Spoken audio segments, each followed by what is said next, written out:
Welcome to our channel. Today we how to use CVS Pharmacy for medication management, full guide step by step clearly.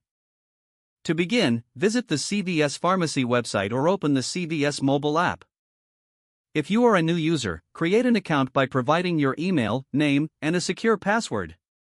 Once logged in, navigate to the pharmacy section to access medication services. If you need to transfer prescriptions, select the option for transferring your medication. Enter the pharmacy information for your current provider and the medication details. CVS will initiate the transfer process for you, making it simple and efficient. To refill a prescription, locate it in your account under My Prescriptions. Choose the prescription you wish to refill and click on the Refill button. You can select the pickup location that is most convenient for you. Keep in mind the option to have your medications delivered directly to your home. If you need to manage multiple medications, use the medication synchronization feature. This allows you to align all your prescription refills so they're ready at the same time. For personalized assistance, use the Talk to a Pharmacist feature for any questions or concerns. You can also set up medication reminders through the app to stay on track. If you require new medications, consult with your healthcare provider about e-prescribing them to CVS. Ensure that your insurance information is updated in your account for accurate billing.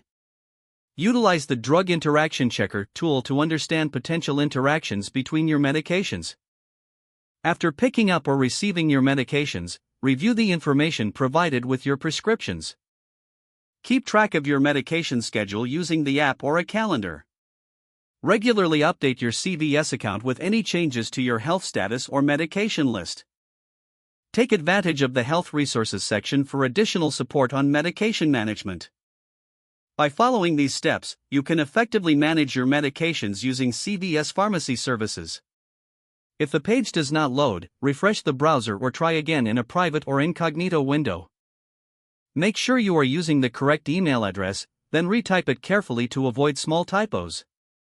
If your password is not accepted, use the reset option and create a new strong password you can remember.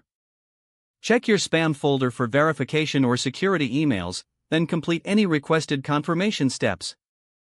Enable two-factor authentication if available to improve account security and reduce unauthorized access risk. After signing in, review your profile details so your contact information and settings are accurate and current. If you see an error message, note it down and try again after restarting your device and internet connection. Don't forget to like this video and subscribe to our channel for more step-by-step tech guides.